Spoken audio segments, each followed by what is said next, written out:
Hello, welcome to Heroes for Sale, episode 13. And history buffs amongst us will know that it's Back to the Future Day this week. The point in the future where Marty McFly travelled to in Back to the Future 2. So we're going to crank up the DeLorean to 88 miles per hour and take a ride into the future to see what he got wrong, what the film got wrong, what the film got right. Amongst other things, we're going to talk about comics, but firstly, we don't need any roads because we've got Mike from Madius Comics on the couch. And you're joining us today all the way from Chester, isn't that right? Yes, from Chester, yeah.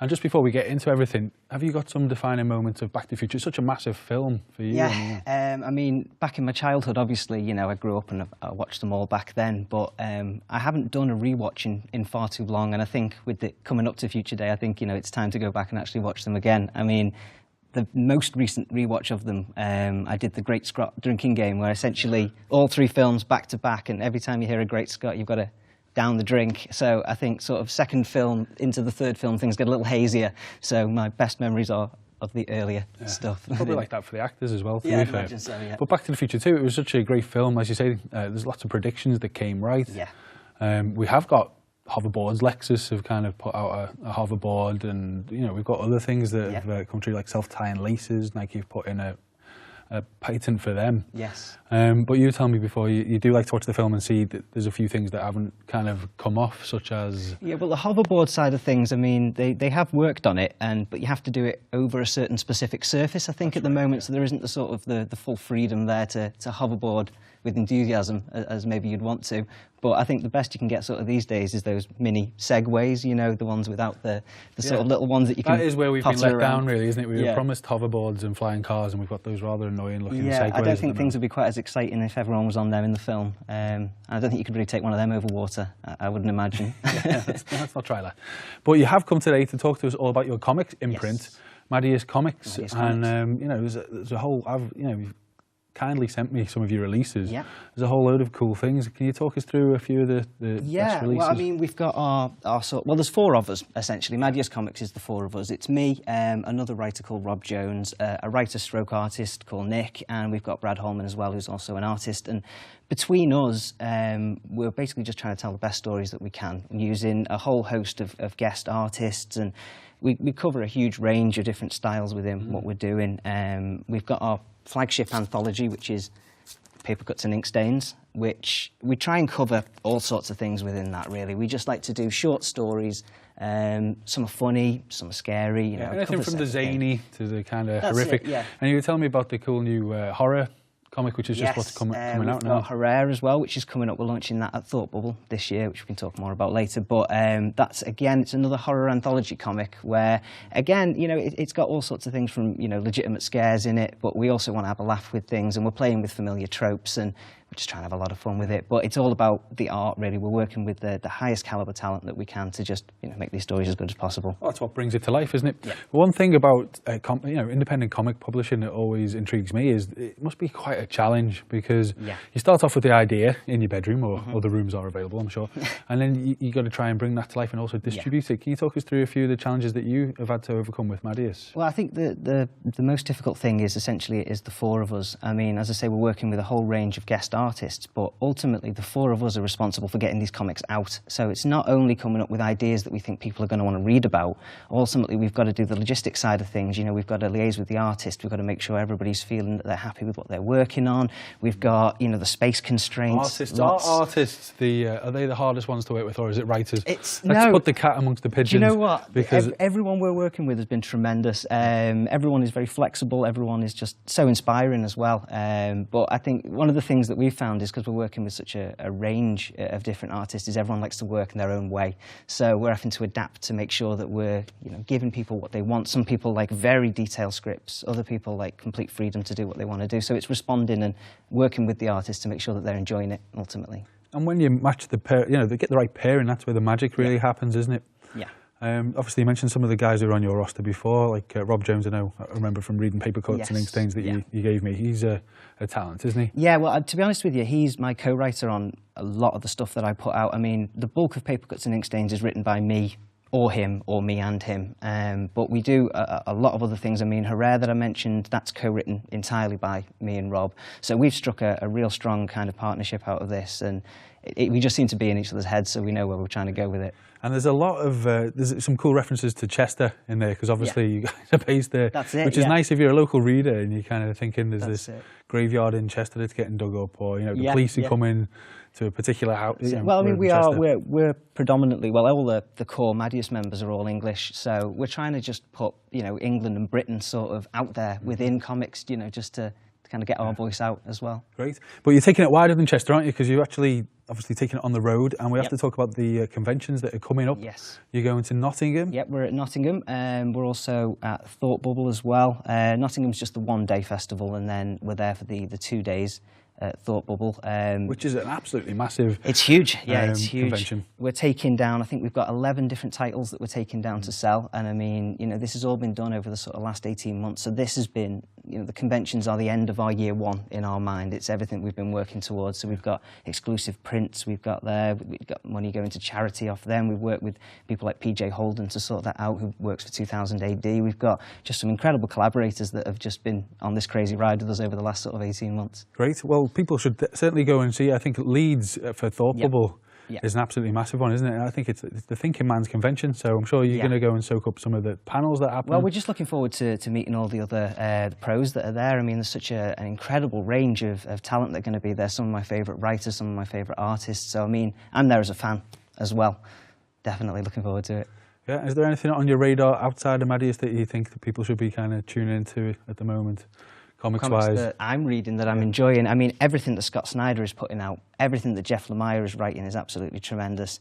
Deadly Class by Rick Remender. There's so much happening in indie comics at the moment. Well, if you count Image as indie comics anyway, certainly. But yeah, I'm reading far too much. Yeah, in my opinion, they are certainly, because the creators own the content, and I think that that's an important part of it in my mind. Yeah, great. Well, I think we are going to have to, we're going to get you, we're running out of time, we'll have to get you back on in the future. Definitely. I think we'll get you on with some more comic creators. Yeah, we'll bring the rest of the Madius crew, we'll do a full Madius takeover. Madius takeover, there you go, we heard it here first. And you talk us through, like I say, the whole idea of starting from scratch with a comic creation and pushing it out. And we'd love to hear how you got on at the comic conventions. But first, we have to go over to our videotape from the Writing on the Wall Festival Superheroes of Slam event, which happened at Leaf on Bold Street, where we got to grips with some super slamming poets, and I even got up and did a little sonnet about superheroics. So check out the video and see what you think, and we'll see you after the break. So thanks from me over in the studio, and here we are now outside Leaf on Bold Street, and we're here for the Superheroes of Slam competition. We don't know what to expect, we're going to go in and check it out.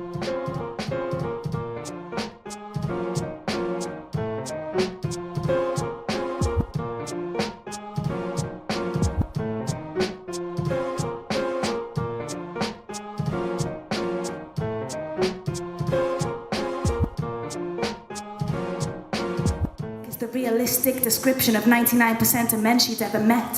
So rather than regret, she wouldn't let herself get caught up. Better yet, the way she was brought up, she always seen the endless fullness of the cup, because it's always completely full. 50% water, 50% air. Female is solid liquid, men are hot air who don't care. I was a hero at one time, you know. I fought for my country at one time, you know. I fought for your freedoms at one time, you know. 19 years old and a national hero. Big issue?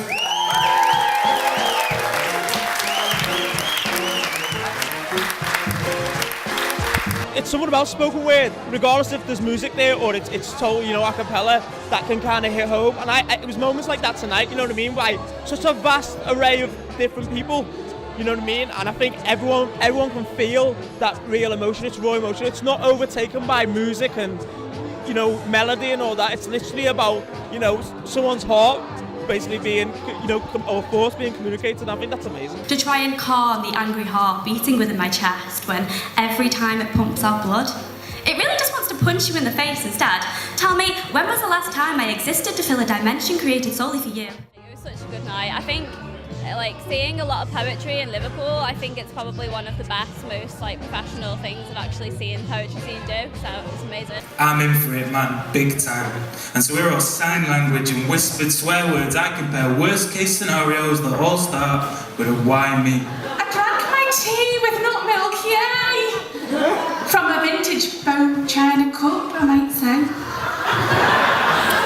Well, I mean, sincerely, it's reminded me that we've now got quite a big and very rich poetry movement in Liverpool. Heroes for sale. Hey man, why are you strutting and masquerading like a big hero? Recognise you're still a Fantastic Four, Justice Leagues below zero. Feed your mind to feed a vision of performing great deeds. Solve a soul-searching mystery to sow superheroic deeds. Smashing sound barriers, raining blows on villainous chins. Kapow! Might not be superpowered, but how you like me now? You know, I'm honoured to be able to judge it first and foremost, but you know, I really enjoyed it, and more stuff like this needs to occur. So you know, congratulations to WoW, obviously, but also me for being able to put stuff on like this. And the winner is Raven McGuire! Expecting that at all. Thank you. I haven't got a speech. I don't know what to say. It was the first time I've ever done slam poetry, so I'm really impressed. Thank you, everyone. Thank you very much.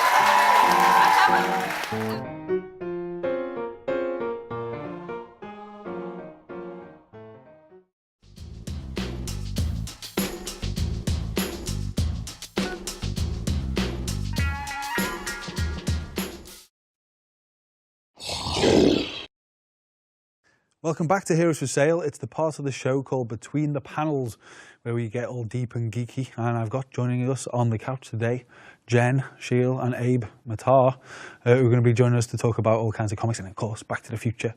But Jen, we did promise you last time you were on the show that you could come on and pitch to us kind of Marvel fanatics. But I know Abe also reads DC. I just haven't had a call to read DC for a long time, even though Swamp Thing is my favourite hero. But you're going to come on and give us a pitch as to why we should kind of give DC a chance. What have you been reading? I've been reading, well, I'm obsessed with Superman. Big, massive Superman fan. Been reading them since I was a kid. But his comics lately, they've just been amazing. Back in 2011, there was kind of like this big DC event called Flashpoint. And DC, every so often, they kind of rejig the whole universe so that new readers can jump on. So that's what they did. And they got all the superheroes and basically gave them new backstories. And it's been going along slowly. It's not really been very successful. Slow burner then? Yeah, it's not been that successful. Is that the storyline where the Flash was like the central focus of it all? Yeah, Flashpoint as a story was good. It's everything that's come after it that the fans aren't really too happy with. Basically, they've just changed a lot of stuff about the continuity and about the heroes. But then they basically had another thing called Convergence in the summer, which was like this big summer event, which comic companies tend to have every year. And it's reset a few bits within the DC universe. And Superman's just become amazing. They've depowered him, they've given him a haircut, they've got rid of a suit, and everything that you would think that is Superman is now gone. Quite a dramatic departure there. I mean, Superman's quite a political figure, I think, because obviously he's an alien and he comes down and he's put in charge of, you know, but he's also often a symbol for America. So is that something? Is that a theme that continues, even though they've taken his red? It continues, but they've not changed his character as such. They've just tried to make him a bit more human. For instance, in Action Comics, he fights a policeman, which is something that in the past you would never have Superman do, and there was a bit of an uproar about that. But to be fair, it was an alien. It wasn't really a policeman. It was an alien. It was an alien policeman. Okay, good. Yeah. And you're obviously a fan of DC as well, because the Green Arrow, Green Lantern, Green Flash, Lantern. two of my favourites from DC. Yeah, I mean, we were just saying before, Green Lantern, when the whole Blackest Night series going on, it just sort of, there was just too much going on. And the fact that at the last reboot, Jen was saying that they just didn't reset any of Green Lantern, so they just left it the same because there's so much, like there was green, red, blue, yellow, purple lanterns, you know, there was just all sorts. Yeah. So that's why I found it a bit difficult to keep up with. Keep the pace. Yeah. I mean, for me, I would say that The problem for DC is that it does take itself a little bit too seriously sometimes. I think obviously with Swamp Thing and the Alan Moore run from the, you know, See, what late I like 70s, that, early 80s. because you've got Marvel, who are quite tongue-in-cheek in the films and in the comics, and it's nice to have an alternate version of superheroes that do take things serious, and the movies are a little bit more dark, and you know the TV shows are a bit more dark. I think the television, because me and Andy were talking about it a couple of weeks ago, I think the television series have been brilliant. Yeah, they've they're amazing. Flash and Arrow are fantastic. Yeah, the Arrow, they've sort of taken a bit of Batman's backstory and thrown it in there, I feel, which I was kind of... I think it's a shame that they don't ever get Batman and make it, like, they've got Gotham, but... I think they're just afraid of doing it, aren't they? Because if they do, it's going to have high standards held up against it, and if it doesn't meet the standards, then... And the movies were just so, you know, superior, really. Yeah. They were really successful, rather. And that's something to look forward to, though, if you're a DC fan, is Batman v Superman next year. Yeah. How are you going to cope with the excitement? I think I'm going to vomit. I'm definitely looking forward to that film. The trailer's really got it built up. Like, if it's... I'm not sure which storyline they're going down, because it seems like they're reflecting on an actual story of Batman versus Superman, where Batman's a bit older, and Superman. Yeah. I remember watching the cartoons, the DC cartoons. There was 2 films, animated films, they did based around that, and it was really good. So I'd be interested to see what they do in the universe. My only worry with the Batman versus Superman movie is they're going to try to do too much, because I don't know how many characters they've already said they're going to be. Aquaman, haven't they? They've got Wonder Woman. They've got a bit of everyone. Yeah, Cyborg. There's talk of Green Lantern, but we're not sure yet. Yeah, and then they've got the Flash coming up as well. They've got a Justice League American movie. Of course, the so Justice League I think they're just trying to fit little bits in of everyone. Well, if it's a clip of someone, fine, I'm all right with that. But if they try to, because obviously going back to DC's movies, going back to Green Lantern, one of my favourite heroes, Ryan Reynolds, one of my favourite actors, and they just tried to do too much. It was the Amazing Spider-Man 3 of the DC movie universe. With that, they just tried fitting too much into it. When you condense it, it comes across as watered down plot, really, or characters. And it looked amazing, that movie as well, at the beginning, when they were on away, and you know, like, they had like Kilowog and they had all the lanterns. Each part of the story, like, each part of the story with that, you know, if you're talking about his origins, that could have been a whole movie. You're talking about, that could have been a whole movie. Yeah. You know, they just tried to do too much, I think. And I think they're trying to avoid that. But then, from what you're hearing about all these characters that they're going to have in, you don't know. Yeah. The one thing that stood out for me for the Batman and Superman movie trailer is there wasn't much comic relief, really. It looked very painfully serious. But it's a very serious thing. They're having Saving a big the world. scrap. It's very serious, Andy. You can always crack a joke here and there. If you look at the last Superman movie, though, that was quite dark as well. I think they're going down that route more than DC. Well, let's go back to the original Superman films that we all saw when we were tiny. And, I mean, you know, they were also serious. Because, you know, oh no, Lois Lane's dead and he's got to fly around the world to save her. But we had Richard Pryor in 3, which was just brilliant. There's a big thing about that, though, because the first 2 original films were apparently too dark, so they swapped directors halfway through, brought in a different director to make it more light-hearted, and then he was the guy who took on the 3rd movie as well, which still scared me at the end, where the robot woman, gets made. That terrified me when I was a kid. Still scared of it now when I watch it. But it was a lot more... There's like a director's cut of it going around that kind of merge the first film and the second film together, and it's amazing when you watch it. Yeah, but we'll have to check that out. So moving on to Marvel, because obviously we only have so much time here. Let's talk about the Marvel #1s, because you've both been reading up on what's been happening, and we've had new comics from Doctor Strange, Guardians of the Galaxy, which are both exciting. The Thing is in the Guardians as well as Venom, which is a nice addition to the team. Obviously, I don't know how it's happened because I haven't read the precursor to it, but I just like that the first page you open it and there's Ben Grimm saying, "I finally made it, I'm doing my dream job." And it's funny because he says, the Fantastic Four was just a short stop before I did this. That was quite interesting to read. Yeah, no, it's a great story, isn't it? Yeah. I like the way they are rebooting him. Doctor Strange, for me, is a good one because he's been out of the game for so long. People, they had a couple of goes at reviving him and didn't do it justice, but they seem to have gone back to his origin story just to kind of fill people in. The artwork as well is amazing. Really, like, it's gritty. I want to say Chris Faccio, but I don't know if that is his surname or you pronounce it, but he's been around for years. He used to do like Generation X and stuff, X-Men, and he's just, I think when you've got like a comic like Doctor Strange or like Constantine or, you know, anything like that, and it's magic orientated. It's great to have the artwork where it's all over the place, which is exactly what he does. And there's a little nice black and white couple of pages with just the kind of colour from the otherworldly creatures there. The story's fantastic as well, the way he's like walking through New York and there's like all these little things clinging on to people. And he can see them, but and nobody he else can see them, but no one else can. Yeah. And the other standout moment this week is the Uncanny Avengers, because Deadpool has finally become an Avenger. He gets his Avengers card, which is, you know, something that he's wanted and he's been hinting at for a long time. Spider-Man quit. And Spider-Man quit? Yeah, couldn't handle it. No. He wants to be the funny guy. So I think that's going to be one of the cool stories to kind of get on, pick up the issues and read on. Because not only is he on the Avengers, Deadpool is funding the Avengers because he's got his own little kind of merchandise shop back at Avengers HQ. Which is, again, that's what I was talking about, the comic relief, the kind of knowing enough about what's going on in the universe to take the mickey out themselves. But what do you think's going to happen there then with Deadpool and Spidey and obviously the aged Captain America? I'm not a fan of Deadpool, you know this, and I don't know, I can't get into anything Deadpool. I'm looking forward to the film, but I don't like reading anything with him in. No.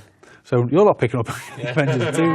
I'll be having a look at it. I'll be looking at the story. I just going back to what you're saying about Spider-Man, because I picked up issue number 1. Yeah, that was really good, but there was comic relief in that because, you know, obviously he's got money now. He's finally lost the Parker bad luck. Yeah. So now he's an adult now, but he does his whole interview in front of the media trying to make himself, what was the phrase? The poor man's Tony Stark. That was it. He was trying to say, I'm sure he's not a poor man's Tony Stark. And the minute he gets off stage after he's done it, the woman that was with him there goes, well, Tony Stark would have done his zipper up. He had his zipper open the whole time, so it was still... That was a funny moment. Still Spider-Man, still comic relief in there. But the last thing we want to talk about today, and we have to move on because we've got enough time, is Back to the Future Day, which hits this week. And of course, it's such an iconic movie, a classic, a favourite of our childhood. Is there anything that you've seen from the kind of the updates around this future date coming up that struck you? I think Pepsi are doing the Pepsi that they had in the movies. They're changing the name. Pepsi Perfect. Yeah, it's going to be Pepsi Perfect for don't know how long, but they're trying to do that just to put their weight behind the Back to the Future. Bit of a marketing ploy, isn't it, that you can go out and buy so many bottles of Pepsi Perfect. But it's also quite nice as well if you're a fan of the film, because we know Mattel brought out the hoverboards a while ago. Yeah. And I think they had the pair of trainers. In fact, there's a guy who walks around Liverpool, I think I was telling you about, who's got the Back to the Future cap and the self-tying laces. I was driving past and I was trying to stop him and see if we could get him on the show. He looks mad. For charity, for the Michael J. Fox Foundation. They were an astronomical price, weren't they? Yeah, they were like over $1,000 they were going for. It was like an auction. More, so they were going for quite a bit of money. Yeah, great. And also with Back to the Future 2, what did they get wrong? You know, because we're running out of time, but Back to the Future 2, the things that they got wrong was faxes. I was, looking back at the clips, he gets fired by fax. That's a bit of a chronic no-no. There's a fax in every room as well. It's mad, isn't it? I suppose we've gone to the extremes of computers and smartphones and tablets in every room. Well, they had no smartphones, so that was it's definitely a nicer future because you had people running around and they're obviously still making phone calls to each other. They're not all just sat there on the couch like we could be right now looking at our various messages. Yeah. Well, both of you, I'd like you to join me again and talk comics. I'm just going to close now by inviting everybody at home watching to take part in our Purple Revolver Zombie Flash Mob, which is happening on Halloween Friday. And we're calling for people to take part as Marvel Zombies, which I know you could be interested in, Jen, as a Marvel Zombie. And it's all to raise money for Alder Hey Hospital. So if you want to get involved, do go and check out Purple Revolver online and just type in and search Zombie Crawl Liverpool.